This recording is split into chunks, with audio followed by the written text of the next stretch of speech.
given this is about digital inclusion and accessibility, I do want to start off by saying that I'm an Indigenous Peorian woman, and so I live in Washington, D.C., and I want to recognize the tribes that were on their ancestral lands, particularly where my house is sitting is Piscataway ancestral land, and so I want to recognize that that's where this training is based and taking place.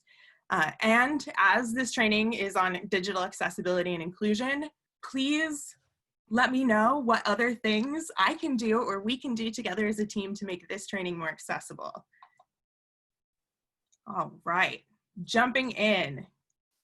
One of the main things that I think about when I think about digital accessibility, particularly in this space that you have created, is who can participate in these digital spaces where you're advancing your advocacy goals? And how are you already addressing accessibility in your work? So I would love to take maybe 3 minutes, 4 minutes, and if you wanted to drop in the chat or vocalize, let us know 1 or 2 accessibility features that you're using in your current work that you want to share with everyone.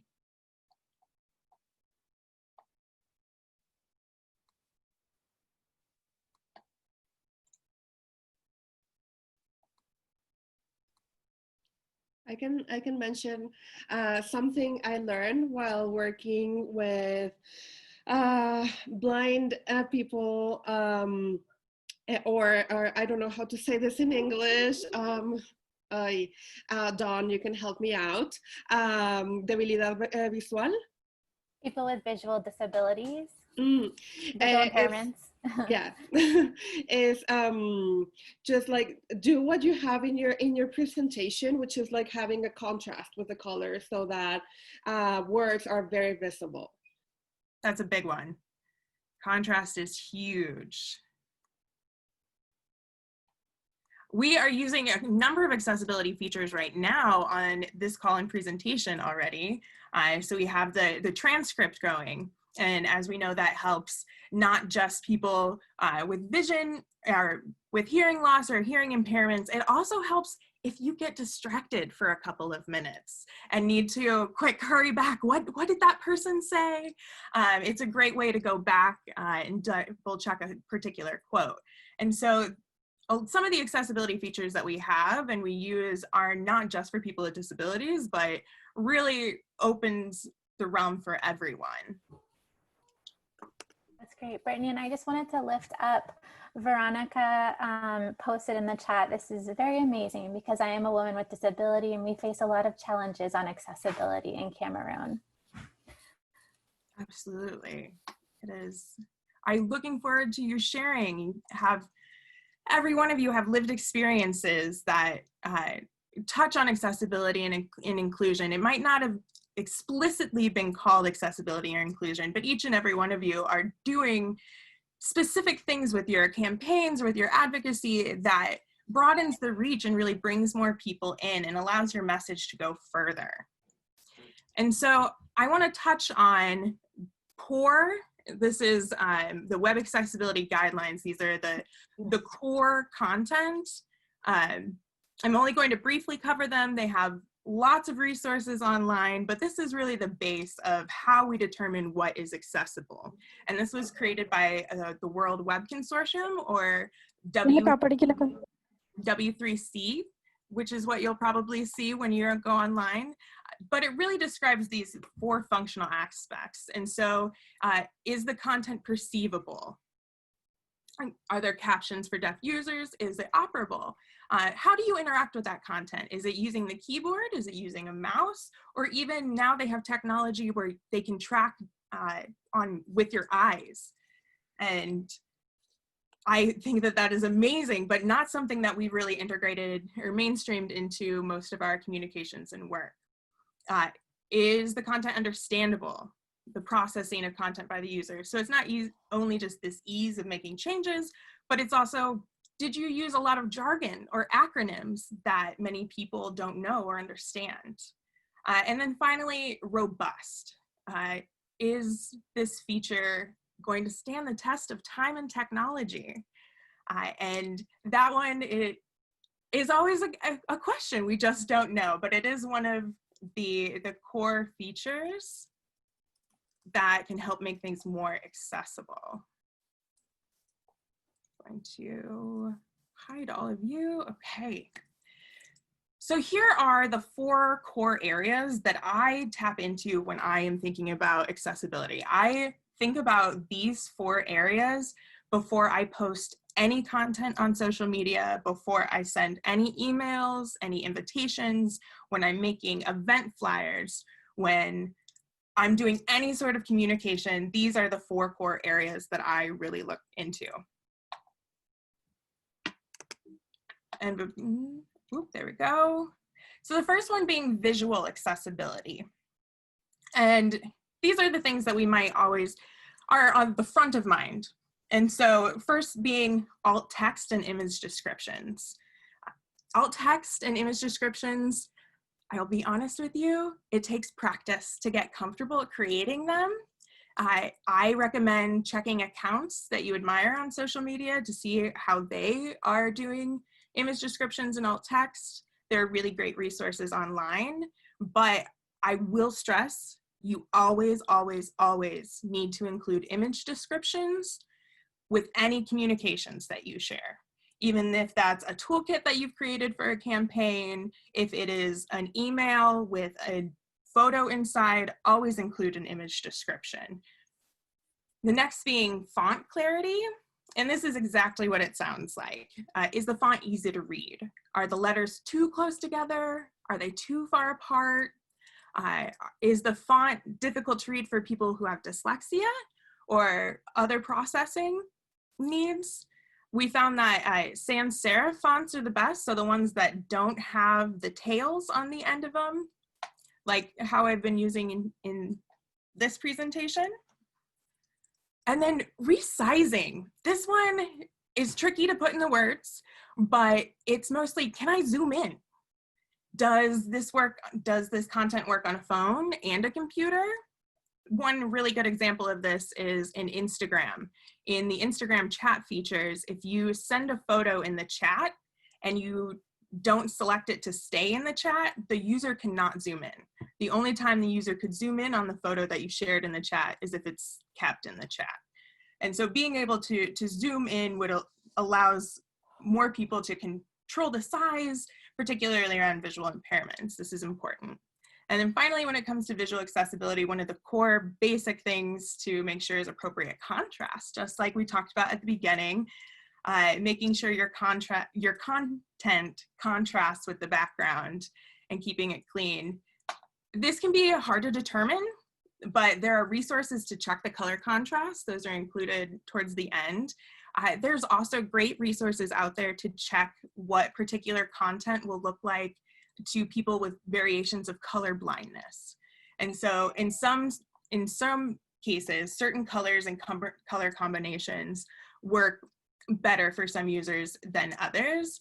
Always make sure you know your community and ask. But I included those resources towards the end because they're really cool. You can enter in a website and then it'll show you how people with different color blindness will see the website. The next section of accessibility that I really try to focus on when I'm doing anything that has audio or video with it, here are some core things for you to keep in mind. First, captions and transcripts. WorldPulse seems like they are on it with transcripts and captions. It's phenomenal to hear that that is something that you consistently do throughout all of your calls as a way not only for everyone to be involved in the moment, but also there to be able to be involved later on and still have that information. The second being sign language interpretation. Know your audience. Do you need international sign language? Do you need British, Kenyan sign language, American sign language? But not having a sign language interpreter excludes people from being able to participate in your advocacy efforts. The next being minimize background noise. This can be difficult to do if you don't have a whole lot of control over the environment that you're in, but if you are recording a video or doing audio or a presentation like this, it's important to cut down on the lawnmowers outside, or make sure your door is closed, wear a headset with a close microphone. Really try to minimize those background noises, not just because of distractions, but some frequencies that are hard for some people to hear are very present for others. And so minimizing the noise all around makes sure that your voice and your message stands out. Finally, when it comes to audio and video accessibility, try to avoid strobing lights. Strobing lights may trigger seizures in some people, but I do say if you are going to use them, involve some sort of content warning that just lets the user know that there could be strobing lights. Next is organizational accessibility. This one is more of a catch-all if it doesn't fit into the other areas. We really suggest minimizing clutter. And so notice how my slides aren't full of language and they aren't full of pictures everywhere, and I don't have a patterned background. Really try to minimize the clutter, that way your message stands out. It also really helps for people who have ADHD or people who have trouble focusing on one particular area. If you minimize that noise, it really amplifies that message. Next is shortening long web links. Web links can get incredibly long and convoluted, and some screen readers may read every single letter and number and everything that's in those web links. And so some of the best practice for you to do is to shorten those links using any number of services that are online, whether it be Owly or Bitly, just making sure those links are shorter. That way you don't have a whole host of loud issues.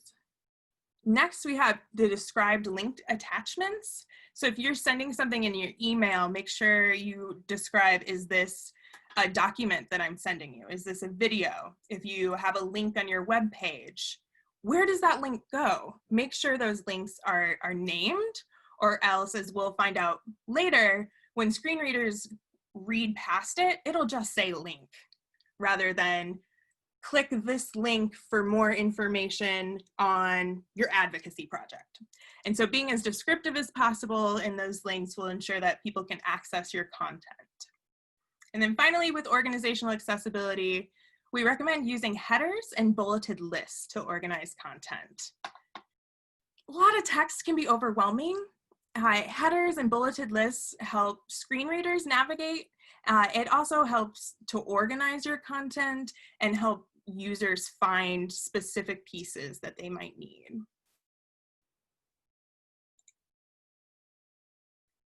So I have a couple of examples. This is a real life example of a Dutch web design firm that this is the front page of their website. The left-hand picture is what you see, what a user sees when you go to their website.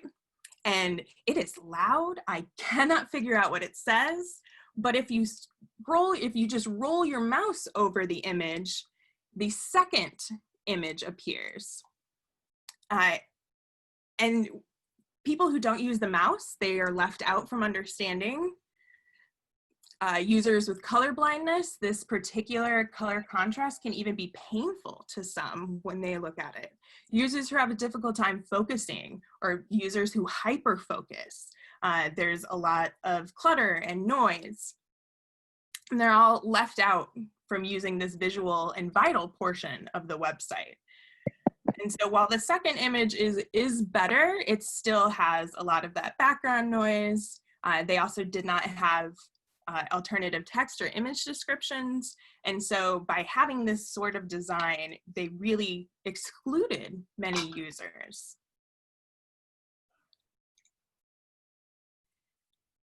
This is another example. This one is one that I made really quickly. And so it's a very exaggerated example of an inaccessible graphic design, the one on the left. They both say the same things, but one of them is much easier to read and understand.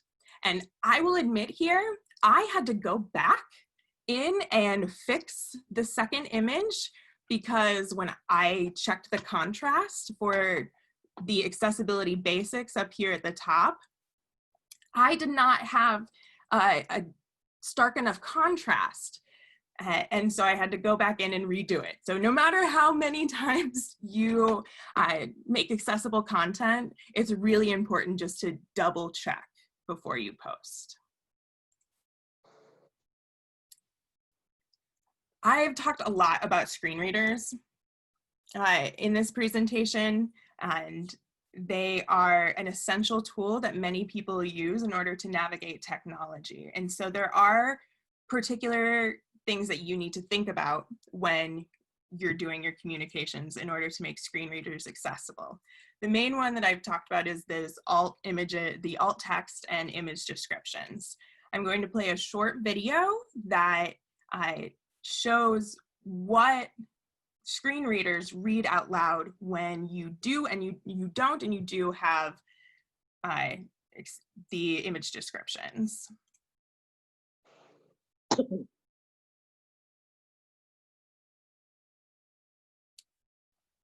Heading level 2, image with no alt attribute. You are currently on a heading level 2. Slash example 1, 2, 3, JPG image. You are currently on an image. Heading level 2, image with alt text. You are currently on a heading level 2. A small dot running across a grassy field. We need to capture text. You are currently on an image. So as you could tell in that one, the first image, it just said image. And the second one, it really described the image and what was happening. So the user was able to understand and more fully participate. And so it's absolutely vital for you to put image descriptions on all of your content. And I will recognize that many social media sites do not make that easy to do, but there have been improvements. And so I suggest you looking through whatever social media site you use and are most familiar with to learn how to do alt text and image descriptions. The second screen reader video I'm going to show you is a short example of how screen readers navigate websites. And this is a real front page of the New York Times, and it will start tabbing in the upper left-hand corner. And then as the user does not use a mouse, but tabs through each of the options, the screen reader will read what the alternative text is that's connected to that link.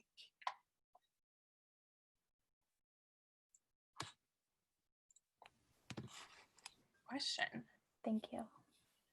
So the next portion, the last little bit here of these 4 core areas that I look at is language and how much language really matters. So, and language and framing matters. So you don't want to perpetuate negative stereotypes, but also remember that language is a reflection of culture in place. And so the language that you use may be different than what another person uses to identify themselves with. And so that's why when you're posting about a specific person, always respect and defer to the way that that person identifies themselves. It's not just around disability, but also things like gender. Next one being avoid ableist language, like using the word crippled, crazy, idiot, spaz, or flippantly using diagnoses like bipolar or OCD if you are not those things. Just saying things like, oh, I straighten my room all the time, I'm so OCD. Things like that really perpetuate negative stereotypes and diminish what those mean. And so the next one here is this idea of inspiration form, and it goes back to the framing. So is the portrayal of people with disabilities as inspirational solely or in part because of their disability? This term was coined in 2012 by disability rights activist Stella Young. An example of this is sharing a video of someone who walks across the stage at graduation, or gets out of their wheelchair, walks across the stage at graduation with the sole purpose of saying, this person beat a disability. That sort of inspiration is only good for one person, and it really ends up perpetuating some of these negative stereotypes. Next one being, use plain language and avoid jargon, complicated words, or references. This will make your message more accessible to everyone. And then finally, use content warnings when appropriate. We talked about strobing lights earlier as one way to use content warnings. I find that content warnings in particular are culturally based, and so it will depend on your community what content needs warnings and when you do not need them. There are a couple of other considerations for this new age of advocacy and communications. First one being emojis. Emojis are wonderful. I love emojis. They are a great way to add some flair to your post or your content, but be aware that there's text attached to each of those emojis. And so when someone uses a screen reader, it'll say that text rather than that emoji. And just make sure that the emojis and the text are both sending the message that you want.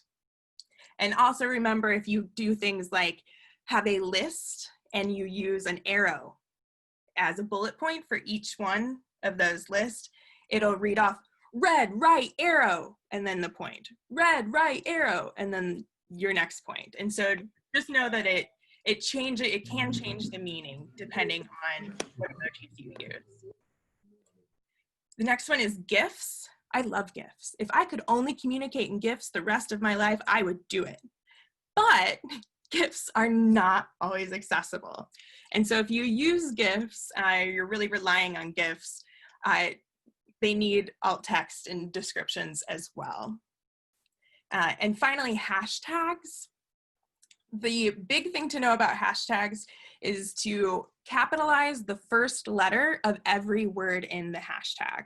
Makes it easier to read, and some screen readers then can differentiate the words out much easier. I have a couple of final tips. If you don't know, look it up or ask. Hire people with disabilities. They know the most about accessibility. If you hire them, pay them, bring them on. You want inclusion? Include people with disabilities. Next is build in the time and budget to ensure accessibility. As we've been talking about, these platforms that we're using, they are not built with accessibility needs in mind. And so you will have to take extra time to go through, not only figure out the features, but then every time you post, making sure you have that image description. Are you ensuring that from the start, you are budgeting for a sign language interpreter for all of your events? Those should just be inherently within your budget. Always welcome feedback. Accessibility and working and inclusion, this is evolving. It's a practice. It's something that you do all of the time with your communications. It's not a one and done. So welcome feedback, particularly from people within the disability community. And then finally, check your local laws and best practices. The laws vary from country to country and region to region around web accessibility and standards, and as well as best practices. So really dive into those local laws and best practices. Finally, here I have a couple of questions for discussion. I know there are several more that were on the agenda, and I'm particularly interested in talking more about our advocacy opportunities around accessibility. But here are just some of the questions that I try to ask myself when I'm thinking about accessibility. And the first one is when I run into challenges and I just say, I just can't make that accessible in that way. My first question is, what assumptions am I making that make accessibility seem impossible? Is it the assumption that we don't have the funds for it? Is it the assumption that a platform does not have that feature, what are those assumptions and how do you confront them? Next being, what perspectives are missing from this dialogue? I think that's an important question to ask no matter what you're doing. And then finally, how does this conversation fit into your larger advocacy plans? And so here are some resources. I'm going to send around the resources that I use here, as well as the ones that we talked about today. And then please feel free to connect with Women Enabled on social media.